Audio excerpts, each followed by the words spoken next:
사도신경으로 우리의 신앙을 함께 고백하도록 하겠습니다. 전능하사 천지를 만드신 하나님 아버지를 내가 믿사오며 그 외아들 우리 주 예수 그리스도를 믿사오니 이는 성령으로 잉태하사 동정녀 마리아에게 나시고 본디오 빌라도에게 고난을 받으사 십자가에 못 박혀 죽으시고 장사한 지 사흘 만에 죽은 자 가운데서 다시 살아나시며 하늘에 오르사 전능하신 하나님 우편에 앉아 계시다가 저리로서 산자와 죽은 자를 심판하러 오시리라. 성령을 믿사오며 거룩한 공회와 성도가 서로 교통하는 것과 죄를 사하여 주시는 것과 몸이 다시 사는 것과 영원히 사는 것을 믿사옵나이다. 아멘. 찬송가 276장 찬양하겠습니다.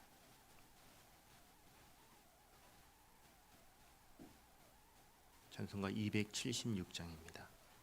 아버지여 이 죄인을.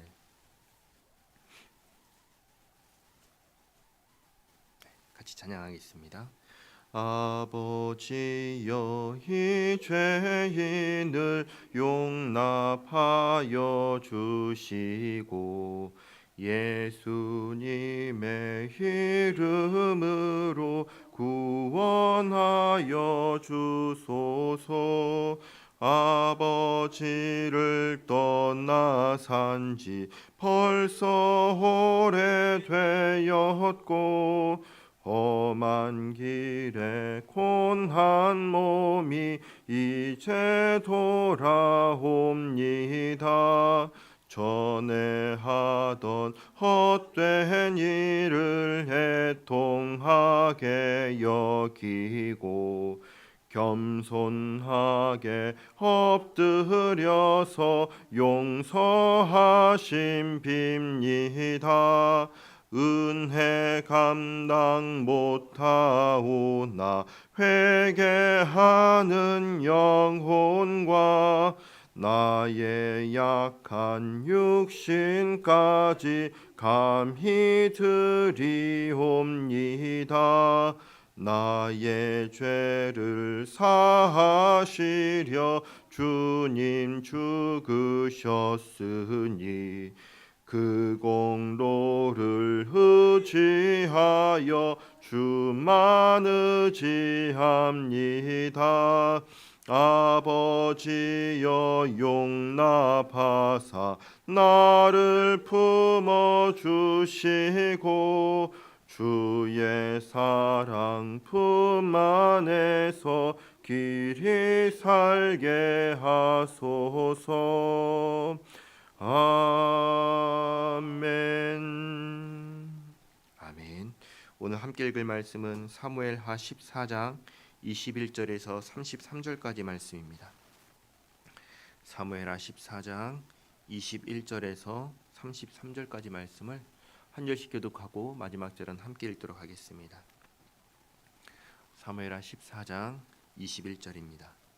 왕이 요압에게 이르되 내가 이 일을 허락하였으니 가서 청년 압살롬을 데려오라 하니라.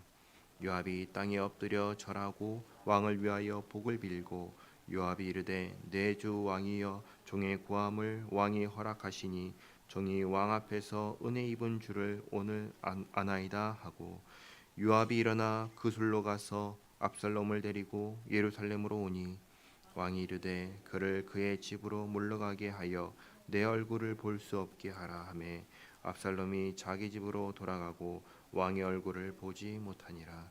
온 이스라엘 가운데서 압살롬같이 아름다움으로 크게 칭찬받는 자가 없었으니 그는 발바닥부터 정수리까지 흠이 없음이라. 그의 머리털이 무거움으로 연말마다 깎았으며 그의 머리털을 깎을 때 그것을 달아본즉 그의 머리털이 왕의 저울로 200세겔이었더라. 압살롬이 아들 셋과 딸 하나를 낳았는데 딸의 이름은 다말이라. 그의 얼굴이 아름다운 여자더라. 압살롬이 이태 동안 예루살렘에 있으되 왕의 얼굴을 보지 못하였으므로 압살롬이 요압을 왕께 보내려 하여 압살롬이 요압에게 사람을 보내 부르되 그에게 오지 아니하고 또다시 그에게 보내되 오지 아니하는지라. 압살롬이 자기의 종들에게 이르되 보라 요압의 밭이 내 밭 근처에 있고 거기 보리가 있으니 가서 불을 지르라 하니라. 압살롬의 종들이 그 밭에 불을 질렀더니 요압이 일어나 압살롬의 집으로 가서 그에게 이르되 어찌하여 네 종들이 내 밭에 불을 질렀느냐 하니 압살롬이 요압에게 대답하되 내가 일찍이 사람을 내게 보내 너를 이리로 오라고 청한 것은 내가 너를 왕께 보내 아뢰기를 하기를 어찌하여 내가 그 술에서 돌아오게 되었나이까. 이때까지 거기에 있는 것이 내게 나았으리이다 하려 함이로라. 이제는 네가 나로 하여금 왕의 얼굴을 볼 수 있게 하라. 내가 만일 죄가 있으면 왕이 나를 죽이시는 것이 옳으니라 하는지라. 요압이 왕께 나아가서 그에게 아뢰매 왕이 압살롬을 부르니 그가 왕께 나아가 그 앞에서 얼굴을 땅에 대어 그에게 절하매 왕이 압살롬과 입을 맞추니라. 아멘. 오늘도 하나님의 은혜가 저와 여러분에게 함께하기를 기원합니다. 21절 말씀 보시면 다윗이 요압에게 말씀하시죠. 압살롬을 데려오게 허락합니다. 22절 사실 지금 다윗은 계속 이용을 당하고 있지 않습니까? 꾀를 내고 다윗 앞에 꾀를 내고 다윗은 그 꾀에 빠지고 계속 이런 일들이 반복되니까 또 이용 당했으니까 그냥 두지 않을 법도 한데 이제 그냥 둡니다. 그래서 요압이 종이 왕 앞에서 은혜 입은 줄을 오늘 압니다. 이렇게 이제 얘기를 하는 것이죠. 그리고 23절 압살롬을 데리고 옵니다. 그런데 압살롬을 데리고 와서는 내 얼굴을 보지 못하게 합니다. 집으로 보내고 만나지 않는 것이 24절 말씀입니다. 어제도 말씀드렸지만 압살롬을 부른 것은 여자 앞에서 그 이방 여자 앞에서 내가 그렇게 하겠다라고 했기 때문이지 본래 법과 질서를 지켜야 하는 왕의 입장과 아버지의 입장 중에서 어느 쪽도 선택을 하지 못하고 주저하고 있던 다윗의 상황이었습니다.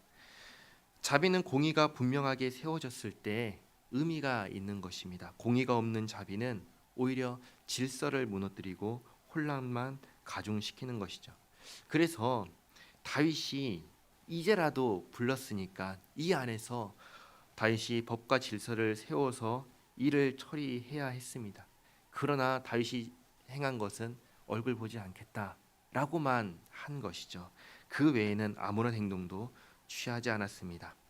25절부터는 이제 압살롬을 소개합니다. 다말의 동생이 다말이었잖아요. 아름다운 사람 다말이었듯이 그 오빠도 아름다운 사람이었습니다. 근데 이것이 내면이 아니라 겉모습을 말하는 것이죠. 26절 압살롬은 머리털이 매우 풍성했습니다. 그리고 27절 보시면 삼남 일녀를 두었는데 딸의 이름을 뭐라고 지었죠? 다말이라고 지었죠. 자기 여동생의 이름과 꼭 같은 이름을 지었습니다. 자, 그런 압살롬이었습니다. 28절 이태 동안 2년 동안입니다. 2년 동안 왕을 만나지 못합니다. 이태 동안이 잠깐만요. 2년 동안. 예. 그러니까 29절 이제 자신을 할아버지 집에서 부른 요압을 호출합니다. 요압이 오나요? 안 오죠. 요압은 관심이 없습니다. 오지를 않습니다. 그러자 30절 압살롬이 이제 종들을 보내서 불을 지르라고 하지요.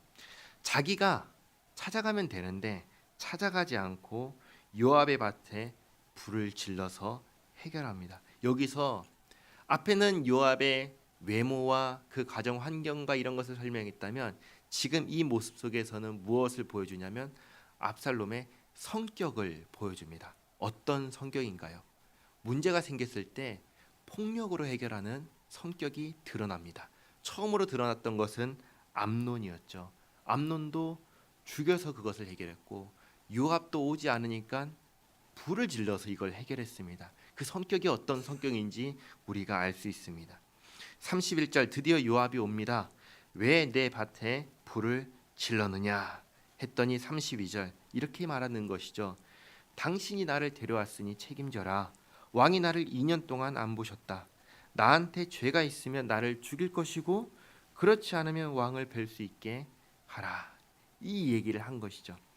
압살롬에게 죄가 있나요, 없나요? 죄가 있지요. 암논을 죽였잖아요. 살인자잖아요. 형제를 죽인 살인자잖아요. 그러므로 그에 따른 벌을 받아야 하는데 벌을 받고 있나요? 안 받고 있나요? 왕의 얼굴을 못 보는 것 외에는 벌을 받고 있는 게 없습니다. 그러니까 지금 오히려 당당합니다. 나는 죄가 없다는 것이죠. 죄가 있으면 나를 죽일 것이고 죄가 없다면 나를 부왕이 나를 얼굴을 볼 수 있도록 해다오. 죄인이 스스로 죄 없다고 하니까 이렇게 막 나갈 수가 있는 것입니다. 요압의 곁에 불을 지르고도 당당한 것이죠. 요압이 왕께 보고합니다. 33절. 왕이 요압의 말을 듣고 압살롬을 부릅니다. 압살롬이 왕께 나와 절하자 다윗이 압살롬과 입을 맞춥니다. 이렇게 오늘 이야기가 끝납니다. 다윗의 모습을 한번 보시기 바랍니다. 모든 일에 적극적으로 움직이나요? 아니면 다 수동적으로 일이 주어지는 대로 그냥 대응하는 형식으로 가고 있나요? 다 그렇게 하고 있죠. 무언가를 스스로 하지 않습니다. 굉장히 능력이 있어 보이나요? 아니면 무력해 보이나요? 무력해 보이죠. 근데 언제부터 이렇게 되기 시작했습니까? 밧세바를 범한 죄를 행한 이후로 계속해서 이런 모습을 보입니다. 죄를 범한 이후로 자신처럼 범죄한 암논, 그리고 암논을 죽인 압살롬을 보며 아무것도 하지 않습니다. 반면에 압살롬은 어떻습니까? 굉장히 적극적입니다. 또 폭력적입니다. 모든 문제를 폭력으로 해결했습니다. 여동생의 문제도, 왕이 자신을 보지 않는 문제도 다 폭력으로 해결했습니다. 그래도 스스로 죄 없다고 생각합니다. 죄인이 당당하게 얼굴을 드러내며 활보합니다. 법을 집행해야 되는 왕이 아무것도 하지 않으니 더욱 그렇습니다. 내일부터 보시는 말씀을 보면은 압살롬이 이런 말까지 합니다. 왕 앞에 가봤자 아무것도 해결되는 것이 없다. 그러니 내가 해결해 주겠다. 이 얘기를 이제 내일 말씀을 보시면 이렇게 분명하게 나옵니다. 사람은 모든 걸 자신을 중심에 두고 생각합니다. 분명한 기준이 없으면 자기 생각이 옳다고 주장합니다. 그렇기 때문에 법이 필요하고 질서가 필요한 것입니다. 앞서 말씀드렸듯이 공의가 바르게 세워지지 않으면 자비는 죄인에게 자유를 줄 뿐입니다. 하나님께서 우리에게 주신 삶의 기준이 되는 하나님의 말씀이 얼마나 소중한 것인지를 이를 통해서 깨닫게 됩니다.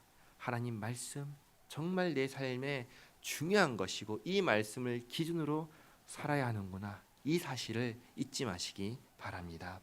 기도하겠습니다. 하나님, 새벽을 깨워서 주님 말씀 듣고 기도하게 하시니 감사합니다. 하나님, 무력한 다윗과 당당한 압살롬을 봅니다. 법을 집행해야 하는 왕이 침묵하자 모든 질서가 무너지는 현장을 보게 됩니다. 죄인이기에 법이 필요하다는 것을 깨닫습니다. 죄인이기 때문에 공의를 먼저 세워야 한다는 사실을 깨닫습니다. 내 생각을 내세우지 않게 하옵소서. 하나님의 말씀 앞에 바로 살아가는 우리 모두가 되게 하옵소서. 하나님, 우리 교회 푸른 초장교회가 주님의 영광 드러내는 교회 되게 하옵소서. 우리 박성호 목사님, 박중동 목사님, 치유와 회복이 필요한 성도를 기억하시고 치유하여 주시옵소서. 오늘도 주님 앞에 나와서 엎드려 간구하는 성도의 기도를 들으시고 응답하여 주시옵고 오늘 하루의 삶이 주님과 함께하는 복된 삶 되도록 인도하여 주시옵소서. 예수님의 이름으로 기도하옵나이다. 아멘. 하늘에 계신 우리 아버지여, 이름이 거룩히 여김을 받으시오며 나라가 임하시오며 뜻이 하늘에서 이루어진 것 같이 땅에서도 이루어지이다. 오늘 우리에게 일용할 양식을 주시옵고 우리가 우리에게 죄 지은 자를 사하여 준 것 같이 우리 죄를 사하여 주시옵고 우리를 시험에 들게 하지 마시옵고 다만 악에서 구하시옵소서. 나라와 권세와 영광이 아버지께 영원히 있사옵나이다. 아멘.